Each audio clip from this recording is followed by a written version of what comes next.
está lá no Evangelho de Mateus. Angústia suprema é o título dado aqui na Bíblia Ave Maria, em Mateus 26, a partir do versículo 36. Retirou-se Jesus com eles para um lugar chamado Getsemane e disse-lhes: assentai-vos aqui enquanto eu vou ali orar. E tomando consigo Pedro e os dois filhos de Zebedeu, começou a entristecer-se e a angustiar-se. Disse-lhes então: minha alma está triste até a morte. Ficai aqui e vigiai comigo. Adiantou-se um pouco e, prostrando-se com a face por terra, assim rezou: meu Pai, se é possível, afasta de mim este cálice. Todavia não se faça o que eu quero, mas sim o que tu queres. Foi ter então com os discípulos e os encontrou dormindo. E disse a Pedro: então não pudeste vigiar uma hora comigo, vigiai e orai para que não entreis em tentação. O espírito está pronto, mas a carne é fraca. Aqui, nesse momento de angústia, nós temos aqui de uma forma bem simples a narração do momento em que Jesus está sozinho, em que pede ao Pai para que lhe seja afastado o cálice da paixão. O que Jesus sentiu? Nós sabemos que foi aqui uma grande tristeza. Mas temos nas visões de Ana Catarina Emeriti, ela que foi beata e ela teve o dom da visão, um dom extraordinário do Espírito Santo. Praticamente testemunhou as principais cenas dos evangelhos, inclusive de outras cenas bíblicas, e através de seus detalhes impressionantes, das cenas que ela detalhava, de todos esses detalhes, dessa riqueza de detalhes, inclusive a arqueologia se aproveitou dessas informações para encontrar lugares históricos, como a Casa de Maria em Éfeso. Eu vou deixar aqui o link na descrição sobre Ana Catarina Emeriti, que já foi tema de vários vídeos nossos. Nós já falamos de suas visões sobre o céu, o inferno, o purgatório, sobre o limbo dos patriarcas. Já falamos de suas visões sobre a Eucaristia. Eu vou deixar aqui o link na descrição e, se eu conseguir aqui, o izinho vai aparecer na tela com esses vídeos. No vídeo anterior, nós vimos as visões aterradoras de Jesus no Monte das Oliveiras. Visões essas que são visões particulares, acredita quem quiser, visões que o Espírito Santo concedeu a Ana Catarina Emeriti. Vamos nesse vídeo agora vislumbrar, meditar sobre as visões consoladoras neste mesmo momento, e que infelizmente foram menos numerosas do que as visões aterradoras. Até porque Jesus precisava vencer esse momento de angústia, precisava vencer esta etapa do caminho expiatório que lhe levaria para a cruz. E como Santo Agostinho já falava, Deus permite o mal se puder tirar desse mal um bem maior. Essas visões aterradoras foram o mal? Foram o mal. Foram terríveis? Foram terríveis. Mas desembocaram na salvação de todos os homens, no sacrifício redentor de Jesus Cristo na cruz. Vamos então às visões consoladoras. Vi Jesus rezando ainda na gruta e lutando contra a repugnância da natureza humana ao sofrimento. Estava exausto de fadiga e abatido e disse: meu Pai, se é a vossa vontade, afastai de mim este cálice, mas faça-se a vossa vontade e não a minha. Esses dizeres são bíblicos, estão nos evangelhos. Então se abriu o abismo diante dele e apareceram-lhe os primeiros degraus do limbo, como na extremidade de uma vista luminosa. Viu Adão e Eva, os patriarcas, os profetas, os justos, os parentes de sua mãe e João Batista, esperando-lhe a vinda no mundo inferior, com um desejo tão violento que essa vista lhe fortificou e reanimou o coração amoroso de Jesus. Pela sua morte devia abrir o céu a esses cativos, devia tirá-los da cadeia onde langueciam à espera. Vocês podem ver na playlist Sinal da Cruz no nosso canal um vídeo sobre o limbo dos patriarcas ou mansão dos mortos, essa expressão que é utilizada inclusive no credo que nós professamos em toda a Santa Missa.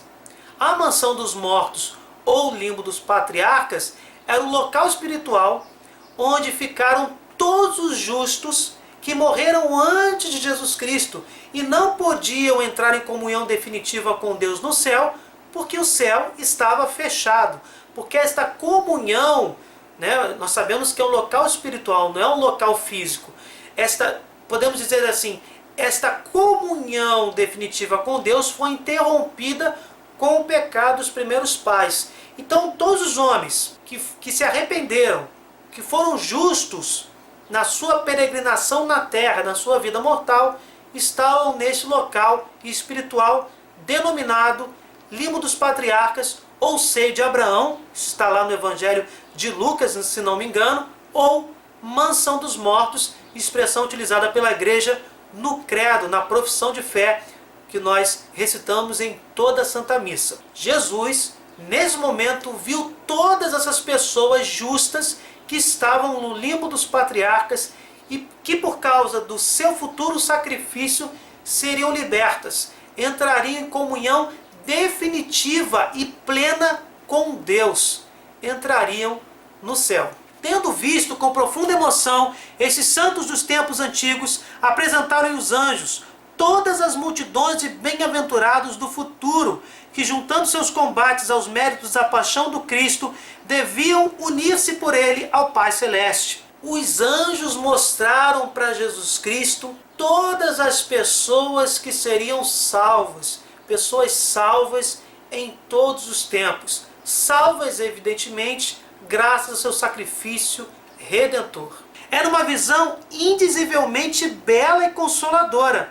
Todos agrupados, segundo a época, classe e dignidade, passaram diante do Senhor, vestidos dos seus sofrimentos e obras. Que coisa linda! Viu a salvação e santificação sair em ondas inesgotáveis da fonte da redenção aberta pela sua morte. Os apóstolos, os discípulos, as virgens e santas mulheres, todos os mártires, confessores e eremitas, papas e bispos, grupos numerosos de religiosos, em uma palavra, um exército inteiro de bem-aventurados apresentou-se-lhe à vista. Interessante ver a salvação inesgotável brotar da morte redentora de Jesus. Evidentemente que é uma visão antropomórfica, é uma visão que usa imagens humanas, imagens que o homem pode entender, imagens que nós estamos entendendo agora, meditando sobre essas palavras que traduzem as visões de Ana Catarina sobre, no caso aqui, as visões consoladoras que Jesus teve no Monte das Oliveiras.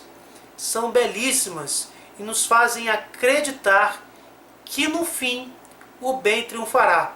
E nós sabemos que irá triunfar, já está triunfando. Todos traziam na cabeça coroas triunfais, e as coroas variavam de forma, de cor, de perfume e de virtude, conforme a diferença dos respectivos sofrimentos, combates e vitórias que lhes tinham proporcionado a glória eterna. Toda a vida e todos os atos, todos os méritos e toda a força, assim como toda a glória e todo o triunfo dos santos, provinham unicamente de sua união aos méritos de Jesus Cristo. Nós vemos aí a figura das coroas, essa mesma coroa da glória que é dita por São Paulo. São diferentes coroas, porque os sofrimentos são diferentes, os atos de caridade são diferentes, mas todos esses atos de bondade têm como fonte o próprio Deus, os méritos de Jesus Cristo.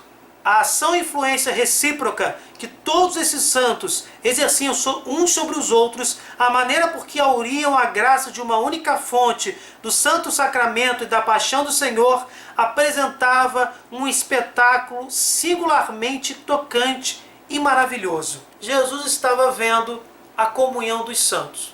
Comunhão essa que é dogma de fé, certeza de fé, confirmada biblicamente. Vou deixar aqui o link na descrição, onde nós, em dois vídeos, explicamos, inclusive com passagens bíblicas, a comunhão dos santos. Talvez também aqui com izinhos, né? Os links desses vídeos. E Jesus está contemplando tudo isso nesta visão consoladora. A comunhão dos santos, que logicamente também tem como fonte os méritos de Jesus Cristo. Também não, porque toda aquela visão que nós acabamos de ler sobre as coroas, sobre esse grande exército, se trata da própria comunhão desses santos que estão salvos, estão comungando definitivamente na presença de Deus. Nada parecia casual neles, as obras, o martírio, as vitórias, a aparência e os vestuários. Tudo, apesar de bem diferente, se fundia numa harmonia e unidade infinitas. E essa unidade, na variedade, era produzida pelos raios de único sol, pela paixão de nosso Senhor, do Verbo feito carne, o qual era vida, a luz dos homens, que ilumina as trevas, as quais não a compreenderam. Esse trecho também é bíblico e essa passagem embeleza ainda mais a comunhão dos santos. Foi a comunidade dos futuros santos que passou diante da alma do Salvador. A própria Ana Catarina está explicando isso para a gente, né? Que se achava colocado entre o desejo dos patriarcas e o cortejo triunfal dos bem-aventurados futuros. Esses dois grupos, unindo-se e completando-se de certo modo, cercavam o coração do Redentor, cheio de amor, como uma coroa de vitória. Essa visão, inexprimivelmente tocante, deu à alma de Jesus um pouco de consolação e força. Ele amava tanto seus irmãos e suas criaturas que teria aceito de boa vontade todos os sofrimentos aos quais se entregaria pela redenção até de uma só alma.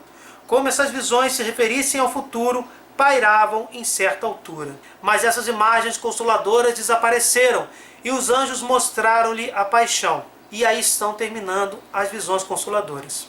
Mais perto da terra, porque já estava próxima. Estes anjos eram muito numerosos. Vi todas as cenas apresentadas muito distintamente diante dele, desde o beijo de Judas até a última palavra na cruz. Vi lá tudo o que vejo nas minhas meditações da paixão: a traição de Judas, a fuga dos discípulos, os insultos perante Anás e Caifás, a negação de Pedro, o tribunal de Pilatos, a decisão diante de Herodes, a flagelação, a coroação de espinhos, a condenação à morte, o transporte da cruz, o encontro com a Virgem Santíssima no caminho do Calvário, o desmaio, os insultos de que os carrascos o cobriram, o véu de Verônica, a crucifixão, o escárnio dos fariseus, as dores de Maria, de Madalena e João, a lançada no lado. Em uma palavra, tudo passou diante da alma de Jesus com as menores circunstâncias. Vi como o Senhor, na sua angústia, percebia todos os gestos, entendia todas as palavras, percebia tudo o que se passava nas almas, aceitou tudo voluntariamente, sujeitou-se a tudo por amor dos homens. O que mais o entristecia era ver-se pregado na cruz num estado de nudez completa.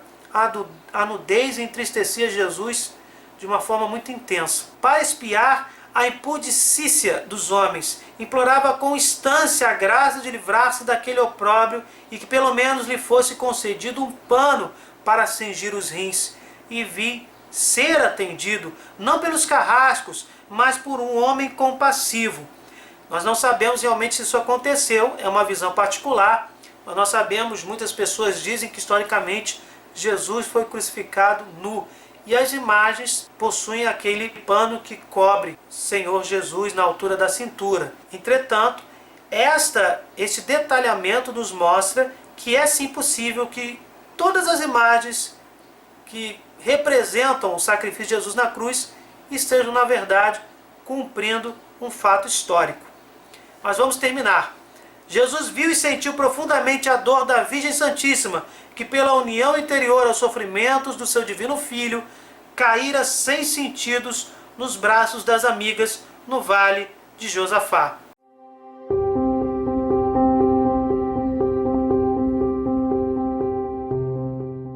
No fim das visões da paixão, Jesus caiu por terra como moribundo. Os anjos e as visões da paixão desapareceram. O suor de sangue brotava mais abundante. Viu escoar-se através da veste amarela encostado ao corpo. A mais profunda escuridão reinava na caverna. Vi então o anjo descendo para junto de Jesus. Era maior, mais distinto e mais semelhante ao homem do que os que eu vira antes. Estava vestido como um sacerdote, de uma longa veste flutuante, ornada de franjas, e trazia na mão diante de si um pequeno vaso, da forma do cálice da última ceia. Na abertura deste cálice se viu um pequeno corpo oval, do tamanho de uma fava, que espargia uma luz avermelhada. O anjo estendeu-lhe a mão direita e, pairando diante de Jesus, levantou-se, pôs-lhe na boca aquele alimento misterioso e fê-lo beber do pequeno cálice luminoso, depois desapareceu. Tendo aceitado o cálice dos sofrimentos e recebido nova força, Jesus ficou ainda alguns minutos na gruta, mergulhado em meditação tranquila e dando graças ao Pai Celeste. Estava ainda aflito, mas confortado de modo sobrenatural, a ponto de poder andar para junto dos discípulos sem cambalear e sem se curvar sob o peso da dor. Estava ainda pálido e desfigurado, mas o passo era firme e decidido. Enxugara o rosto com um sudário e pusera em ordem os cabelos que lhe pendiam sobre os ombros, úmidos de suor e conglutinados de sangue. Nós vemos aí, por fim, um alimento misterioso dado por uma espécie de sacerdote anjo, dado a Jesus para que ele recuperasse suas forças humanas, logicamente, e continuasse a sua missão, continuasse a cumprir a vontade de Deus na paixão, na crucificação e na sua morte redentora. Obviamente se trata de uma visão particular, esse trecho do alimento misterioso não é confirmado na Bíblia, mas nem por isso pode não ter acontecido. De qualquer forma, espero que vocês tenham gostado, reflitam sobre essa visão consoladora. O bem triunfará, Jesus venceu a morte, nos concedeu a vida e vida em abundância, vida ressuscitada. Se você gostou, deixa o like, compartilha, se inscreva no canal, desculpe qualquer coisa, fiquem com Deus e até o próximo vídeo.